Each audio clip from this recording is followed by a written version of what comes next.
जय Hind live times आप देख रहे हैं। मैं हूं आपके साथ नीतू गुप्ता। बुलेटिन में आज बात होगी बिहार की राजनीति की, क्योंकि बिहार की राजनीति का माहौल गर्माता जा रहा है। आचार संहिता में अब करीब 6 महीने का वक्त बचा हुआ है, लिहाजा सभी पार्टियां तैयारी कर रही हैं और बीजेपी के जेपी नड्डा और कांग्रेस से राहुल भी आजकल पटना के दौरे पर दनादन पहुंचने लगे हैं। लेकिन बिहार में सत्ता की असल लड़ाई तो नीतीश और तेजस्वी के बीच हो रही है। पिछले कई महीनों से आरजेडी के नेता नीतीश पर डोरे डाल रहे थे, क्योंकि सबको पता है कि नीतीश अगर सारथी होंगे तो बिहार का चुनावी रण जीतना आसान हो जाएगा। लेकिन अब मान मनोबल का दौर लगता है खत्म हो चुका है। तेजस्वी ने अब नीतीश के खिलाफ रण का ऐलान कर दिया है और इसके पीछे हाल के दिनों में नीतीश का वो बयान भी है जिसमें नीतीश पर राबड़ी देवी के खिलाफ तू तड़ाक की भाषा के इस्तेमाल का आरोप लगाया गया। हालांकि जेडीयू ने इन आरोपों का खंडन किया है, लेकिन इसी के बाद लगता है आरजेडी और जेडीयू में गलतफहमियां या यूं कहा जाए कि दूरियां इस कदर बढ़ चुकी है कि अब नजदीक आने की गुंजाइश जो है वो खत्म हो गई है। शायद इसीलिए बिहार की राजनीति में तेजस्वी ने एकला चलने का ऐलान कर दिया है और नीतीश से मुकाबले का भी। आज ही आरक्षण के मुद्दे पर धरने पर बैठे तेजस्वी यादव ने नीतीश कुमार पर जमकर हमला बोला। आरजेडी ऑफिस के बाहर अपने नेताओं कार्यकर्ताओं के साथ बैठे तेजस्वी यादव 65% आरक्षण की मांग कर रहे थे। नीतीश पर आरक्षण की चोरी का आरोप भी लगाया। तेजस्वी जब धरने के बाद मीडिया के सामने आए तो किसी ने नीतीश के महागठबंधन में वापसी का सवाल पूछ लिया। इस पर तेजस्वी यादव ने इस बार कोई मान मनोबल का रुख नहीं किया, कह दिया अब सीधा चुनाव में ही चाचा से मुकाबला होगा। सुनिए जरा। कोई ऑफर नहीं दिया जा रहा, बकवास मत कीजिए। कोई ऑथराइज नहीं है लालू जी, और हमारे अलावा कोई ऑथराइज नहीं है, कोई ऑफर नहीं दिया जाएगा। कोई ऑफर नहीं दिया जा रहा, बकवास मत कीजिए। कोई ऑथराइज नहीं है लालू जी, और हमारे अलावा कोई ऑथराइज नहीं है, कोई ऑफर नहीं दिया जाएगा। कोई ऑफर नहीं दिया जा रहा, बकवास मत कीजिए। कोई ऑथराइज नहीं है लालू जी, और हमारे अलावा कोई ऑथराइज नहीं है, कोई ऑफर नहीं दिया जाएगा। कोई ऑफर नहीं दिया जा रहा, बकवास मत कीजिए। कोई ऑथराइज नहीं है लालू जी, और हमारे अलावा कोई ऑथराइज नहीं है, कोई ऑफर नहीं दिया जाएगा। तो तेजस्वी यादव को आपने सुना, कोई बकवास मत करिए, लालू यादव और हमारे अलावा कोई ऑथराइज्ड नहीं है। यानी कि आरजेडी में सिर्फ लालू प्रसाद यादव और तेजस्वी यादव ही और ऑथराइज्ड हैं। और इतना ही नहीं, तेजस्वी अब नीतीश के काम पर भी हमला बोल रहे हैं, उन पर व्यक्तिगत हमले से भी चूक नहीं रहे। जैसे आज ही गांधी मैदान में सीएम नीतीश कुमार ने 51,000 नियुक्ति पत्र बांटने का काम किया। शिक्षकों को नियुक्ति पत्र बांटने के सवाल पर तेजस्वी ने तपाक से कह दिया ये तो उनका आइडिया था, 10 लाख नौकरियां देने का वादा उन्होंने ही किया था और गांधी मैदान में नियुक्ति पत्र बांटने की शुरुआत भी उन्होंने ही की थी। सुनिए। ये साबित हो चुका है कि तेजस्वी आगे आगे है और सरकार पीछे पीछे।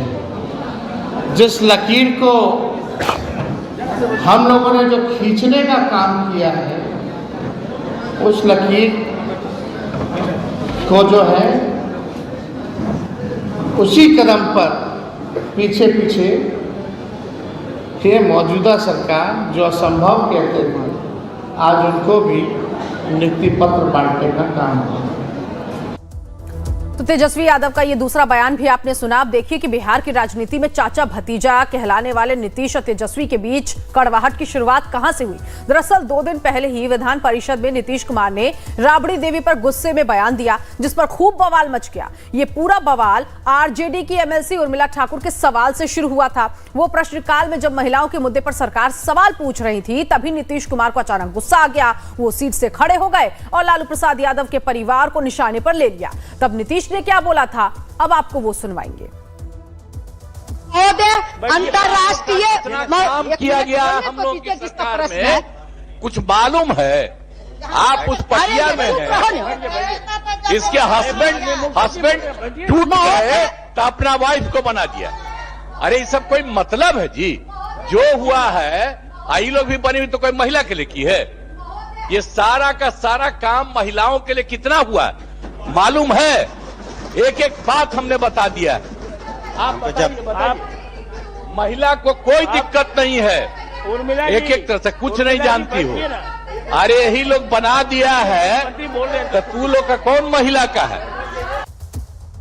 तो नीतीश कुमार का ये बयान आपने सुना और इसी बयान पर अब पूरी की पूरी जो आरजेडी है वो भड़क गई है। 2 दिनों से बिहार की राजनीति में इस पर बयानबाजी चल रही है। तेजस्वी से लेकर मनोज झा और खुद राबड़ी देवी तक इस पर सवाल पूछ रहे हैं और राबड़ी ने मीडिया के सामने इस सवाल को टाल दिया था, लेकिन बेटा तेजस्वी यादव चाचा को छोड़ने के मूड में नहीं दिखे।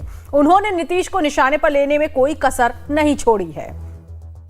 जिस तरीके से मुख्यमंत्री ने आपको सदन में जिस तरीके से आप पर आवाज किया, बोला, देखिए कीचड़ में हमको नहीं जाना है। जिस तरीके से मुख्यमंत्री ने आपको सदन में जिस तरीके से आप पर आवाज किया, बोला, देखिए कीचड़ में हमको नहीं जाना है।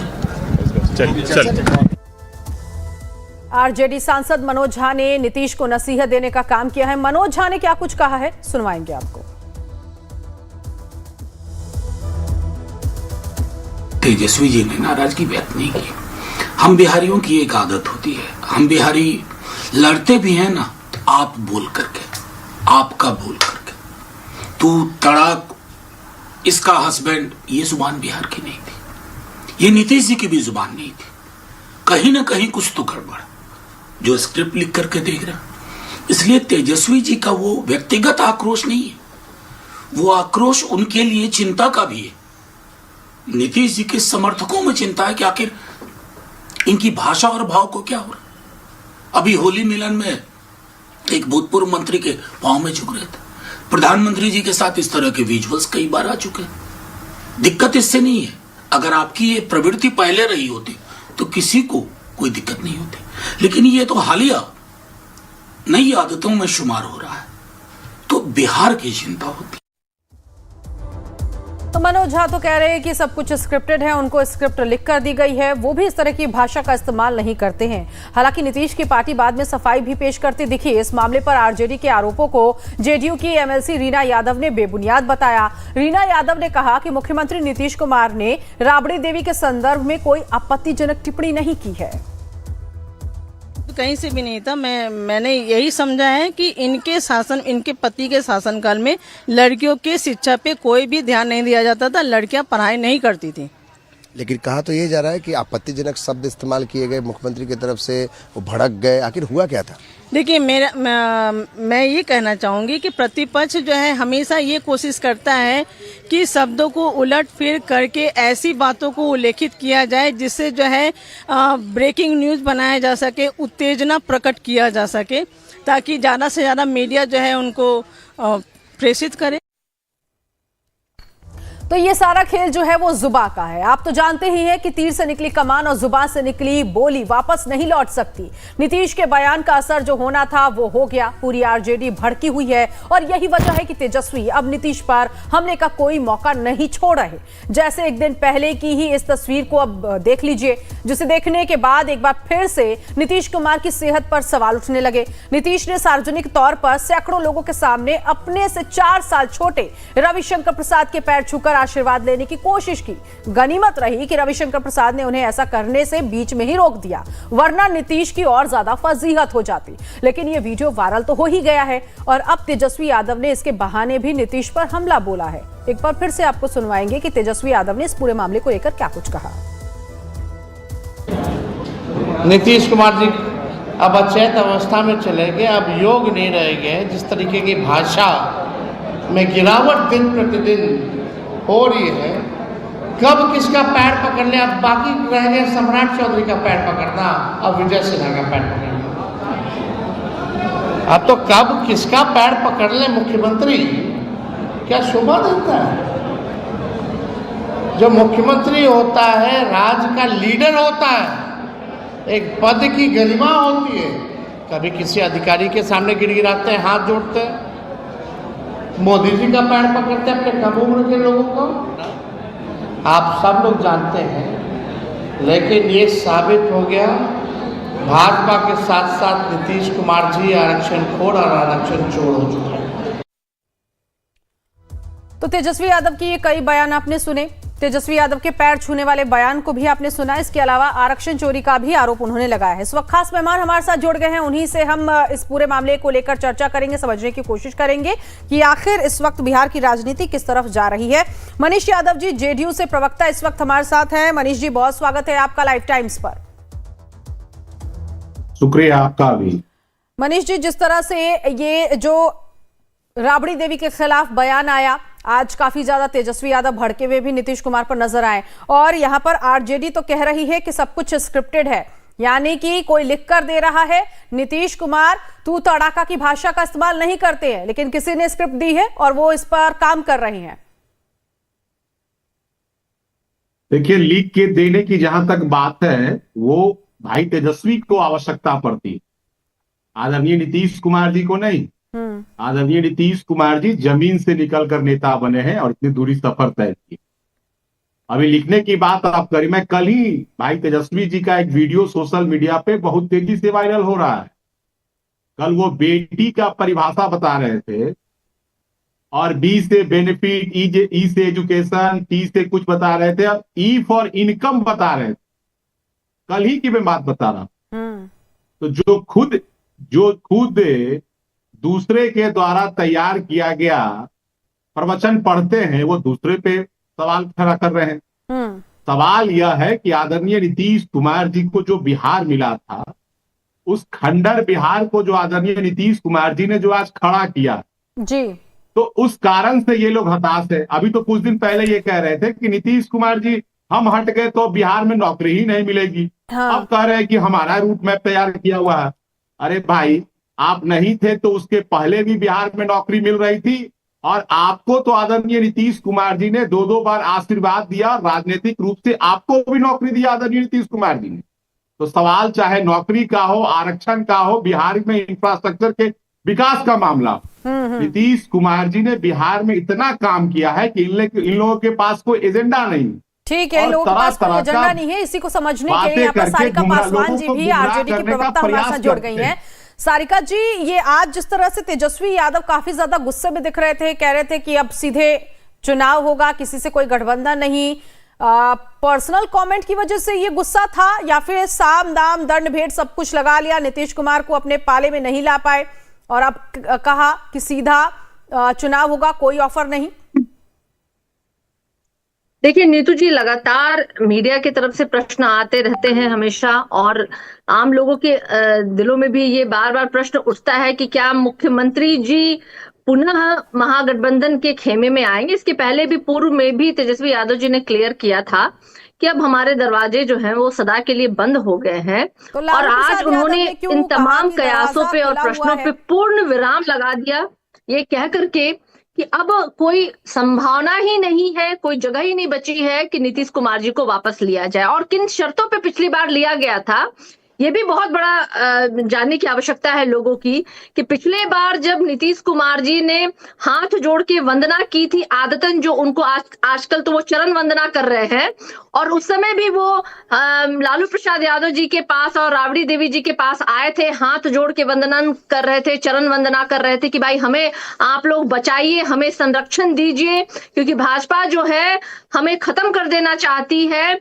और तब शर्त तेजस्वी यादव जी ने रखा था कि भाई शर्त हमारी यही है कि भाई जाति आधारित गणना होगी बिहार में और लोगों को रोजगार दिया जाएगा, और इन्हीं शर्तों पे तेजस्वी यादव जी ने मुख्यमंत्री नीतीश कुमार जी को अपने गठबंधन में लिया था। और सबको पता है, सर्वविदित ये बात है कि किस तरीके से 9 अगस्त को महागठबंधन में आए थे नीतीश जी, और उसके बाद किस तरीके से 15 अगस्त को गांधी मैदान में उन्होंने घोषणा की थी कि 10 लाख नौकरियां वो देने का काम करेंगे और जाति आधारित गणना भी करवाएंगे। और जिन वादों पे, जिन शर्तों पे तेजस्वी यादव जी ने स्वीकार किया था, उन तमाम शर्तों को तेजस्वी यादव जी ने पूरा भी करवाया। तो निश्चित रूप से आज जो तेजस्वी यादव जी ने कहा है, वो तमाम कयासों के ऊपर पूर्ण विराम लगाया है। और देखिए आज लगातार हम जिस तरीके की तस्वीरें देख रहे हैं, नीतू जी आपने भी दिखाया, प्रोग्राम के शुरू में ही दिखाया कि किस तरीके से वो कभी रविशंकर जी के चरण पकड़ ले रहे हैं, कभी मोदी जी के चरण पकड़ ले रहे हैं, कभी अशोक चौधरी के हाथों में लटके हुए धागे और घुंघरू और मोतियों से खेलना शुरू कर दे रहे हैं। तो ये दिख रहा है कि कहीं ना कहीं जो सम्राट चौधरी जी कहा करते थे नीतीश जी के बारे में कि नीतीश जी रद्दी माल हो गए हैं, जो पिछले बार चिराग पासवान जी ने कहा था कि इनको अच्छे अस्पताल में इलाज करने की आवश्यकता है, तो मुझे लगता है वो तमाम चीजें जो वो लोग कहा करते थे ना, वो आज इन मुख्यमंत्री जी की हरकतें, उनका व्यवहार जो है ना, चरितार्थ करता है कि कहीं ना कहीं मुख्यमंत्री जी को कोई तो दिक्कत जरूर है। और मैं सलाह दूंगी, जो सलाह कल को ये लोग दिया करते थे, मैं उनको सलाह देना चाहूंगी कि भाई मुख्यमंत्री जी के साथ आप गठबंधन में है तो कम से कम मुख्यमंत्री जी का इलाज कहीं अच्छे किसी बड़े अस्पताल में करवाइए। ठीक है, क्योंकि अभी 17 महीने के मैंने काफी शासनकाल में सुना आपको और अच्छे से भी सुना। ठीक है, लेकिन एक सवाल का जवाब आप नहीं दे पाए। हाल फिलहाल में लालू प्रसाद यादव ने तो कहा था ना कि मिलकर बैठ के फैसला लेंगे, दरवाजा हमेशा के लिए खुला है नीतीश कुमार का। तो पिता कुछ और कह रहे हैं, पुत्र कुछ और कह रहे हैं। देखिए नीतू जी, लालू प्रसाद यादव जी और नीतीश जी छात्र नेता रहे हैं एक जमाने में। दोनों ने अपनी राजनीतिक जीवन की शुरुआत जो ऐसा है ना तो नहीं है सारिका जी कि ये बयान और उस वजह से बदल गया कि जब सदन में नीतीश कुमार ने कहा लालू यादव को तो हमने ही बनाया है। देखिए नीतू जी, जिस आधी आबादी को सदन में मुख्यमंत्री जी ने बेइज्जत किया था, अपमानजनक शब्द और टिप्पणी से उन्होंने शर्मसार किया था, तो उसके बाद तो पूरे बिहार की आधी आबादी जो है ना वो समझ गई है कि ये मुख्यमंत्री जी हैं, इनसे हमें दूर रहना है। जैसे कोरोना काल में एक इंस्ट्रक्शन था ना कि 6 गज की दूरी है जरूरी। आज महिलाएं भी कह रही हैं कि अपने मान सम्मान और हरकतों से बचना है तो नीतीश जी से तो कम 6 हाथ की दूरी आप बना के रख ले। ठीक है, ठीक है मनीष जी जवाब देंगे। और इस जवाब के साथ साथ एक और सवाल मेरा यहाँ पर मनीष जी आपसे भी होगा, क्योंकि आरक्षण को लेकर 65% मांग को लेकर आज जो है वो तेजस्वी यादव ने धरना प्रदर्शन किया। क्या आपको लगता है कि इस वक्त ये मुद्दा एक बार फिर से जब बिहार में उठाया जा रहा है तो हिंदुत्व की काट के लिए एक प्लानिंग आरजेडी कर रही है? सर सवाल ये मेरा इसलिए भी इंपॉर्टेंट है क्योंकि आप पूरे सिनेरियो को देखते आ रहे हैं। आप लोग भी कोर्ट तक पहुंचे थे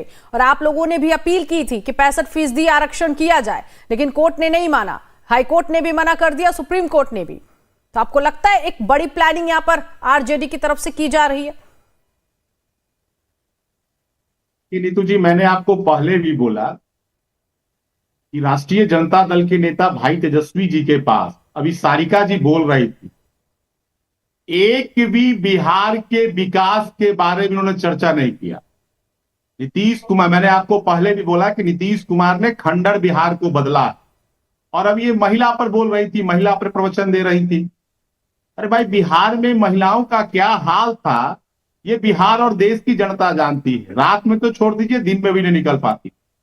जहां तक सवाल आरक्षण का, आपने बोला सुप्रीम कोर्ट ने मना कर दिया। सुप्रीम कोर्ट में हम लोग अपील में गए और मामला अभी वहां पर है, मना नहीं किया गया, हाईकोर्ट में उसे रद्द किया गया पटना उच्च न्यायालय के द्वारा। बिहार में आदरणीय नीतीश कुमार जी, जब भाई तेजस्वी जी विपक्ष में थे, हमारे साथ सरकार में नहीं थे, जब हम देश के प्रधानमंत्री जी से मिलने गए थे तमाम बिहार के दलों के प्रतिनिधि को लेकर, उस समय भाई तेजस्वी जी विपक्ष में थे। हमारे नेता बड़ी मेहनत से पूरे देश में एक मिसाल पेश किया, आरक्षण जातीय सर्वे बिहार में कराया राज्य के संसाधन से और आरक्षण का दायरा भी बढ़ाया। लेकिन कुछ लोग हाईकोर्ट चले गए, हाईकोर्ट ने इसे रद्द कर दिया। जैसे ही रद्द हुआ तुरंत बिहार सरकार फिर सुप्रीम कोर्ट में अपील में गई और मामला अभी सुप्रीम कोर्ट में। तेजस्वी जी के पिताजी और माताजी दोनों बिहार का नेतृत्व कर चुके हैं 90 से 5 तक। और आदरणीय लालू प्रसाद जी तो कहते हैं कि किंग मेकर थे, बहुत बड़े नेता थे। अभी ये भी कह रहे थे बहुत बड़े नेता थे। अरे भाई, तो 90 से 5 में आपको बिहार में आरक्षण नहीं याद आया? जब आप बहुत ताकतवर थे, आप रेल मंत्री थे, बहुत बड़े किंग मेकर थे, सुनते हैं तो उस समय कांग्रेस ने काहे नहीं पूरे देश में जातीय जनगणना करा ली है भाई? तो जिस समय सरकार में थे, जिस समय पावर में थे, उस समय पारिवारिक आरक्षण की बात कर रहे थे। ठीक है, पत्नी, बेटा, बेटी, लेकिन मान सम्मान को लेकर, भाषा को लेकर यहाँ पर आरजेडी जो है वो सवाल उठा रही है। मैं आऊंगी आप लोगों के पास, लेकिन तेजस्वी यादव का वो बयान भी सुनवा देते हैं कि नीतीश कुमार की भाषा को लेकर उन्होंने क्या कुछ कहा है, जरा सुनिए। तो हम तो मुख्यमंत्री जी की जो स्थिति हो गई है, हमको तो अब तरस आती है। खैर, अब इस पे ज़्यादा कोई टिप्पा टिप्पणी हमको करना शोभा नहीं लगता, लेकिन इस तरह का बयान लगातार आ रहा है। इनकी गिरती सेहत जो है अब ये साबित कर चुकी है कि अब ये बिहार चलाने योग्य नहीं रह गए। मुख्यमंत्री की एक भाषा होती है, एक पद की गरिमा होती है, और जब आपसे पहले वो मुख्यमंत्री बनी, श्रीमती राबड़ी देवी जी तो आपसे पहले और संयुक्त बिहार की मुख्यमंत्री, उम्र में बड़ी, रिश्ते में बड़ी, और रे तू करके भाषा छीनी। मनीष जी, आपने भी सुना ये बयान, क्या कुछ कहेंगे? सेहत खराब हो चुकी है नीतीश कुमार की, तेजस्वी यादव ने कहा। नीतीश जी, मैंने आपको पहले भी बोला कि आदरणीय नीतीश कुमार जी का काम बोलता है। लालू जी और राबड़ी जी ने बिहार में कौन काम किया है ये तो इनके पास कहने के लिए है नहीं। अब ये सारे दाव जब इनके फेल हो गए तो ये व्यक्तिगत तरह तरह के भ्रम फैला रहे। मैं ऐसा इसलिए कह रहा हूं कि आप लगातार पिछले कुछ महीनों से राष्ट्रीय जनता दल के नेता का भाषण सुन लीजिए। पहले इन्होंने कहा कि पहले इन्होंने कहा कि कुछ आईएएस नीतीश जी को कब्जा कर लिए हैं। फिर उन्होंने कहा कि 4 नेता मिलकर कब्जा किए हुए, जो 2 दिल्ली में है और 2 बिहार में रहते हैं। अब ये कह रहे हैं कि नीतीश जी की सेहत ठीक नहीं।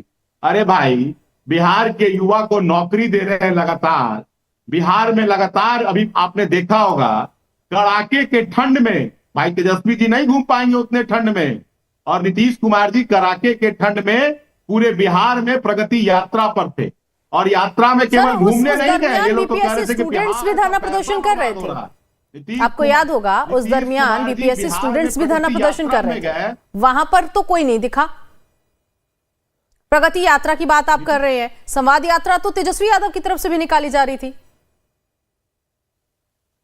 नहीं तो मैं वही कह रहा हूं ना कि आप जो कह रहे हैं कि नीतीश कुमार जी बीमार हैं, तो कैसे कड़ाके के ठंड में जिला में जा रहे हैं और जाकर सिर्फ घूमने नहीं जा रहे हैं, तुरंत जिला में प्रगति यात्रा के दरमियान जो भी विकास का चीजें वहां छूट गई है तुरंत उसे कैबिनेट से पास करवा रहे हैं। तो नीतीश कुमार जी तो काम कर रहे हैं और ये लोग क्या कर रहे हैं, तरह तरह का गुमराह कर रहे हैं बिहार के लोगों को। अरे नीतीश कुमार जी का काम बोलता है, अगर हिम्मत है तो आप सड़क पर, बिजली पर, शिक्षा पर, स्वास्थ्य पर, बिहार विधानसभा चुनाव में आरक्षण के सवाल पर काम बोलता है, ये तो दिखेगा। लेकिन किसका काम बोलता है, महागठबंधन का या फिर एनडीए का? ये जब चुनाव शुरू होगा, वोट डलेगा और उसके बाद जब रिजल्ट आएगा तो ये सबके सामने होगा सर। हाँ, समय की कमी, छोटा सा जवाब। नीतू जी, आप भी जानती हैं कि आदरणीय नीतीश कुमार जी 2005 से मुख्यमंत्री हैं। ठीक है, बिहार में पूरे देश में ठीक है। सदन में तेजस्वी यादव ने भी कह दिया सर कि यूनिवर्सिटी उनके राज में बनाए, कई चीजें उन्होंने भी कही है। वही मैं कह रही हूँ कि इंतजार हमें थोड़ा सा और 2025 का करना होगा। बहुत शुक्रिया फिलहाल आप लोगों का, समय की कमी की वजह से बहुत शुक्रिया आप हमारे साथ जुड़े। तो कुल मिलाकर देखिए, बिहार की राजनीति में इस वक्त भाषाओं को लेकर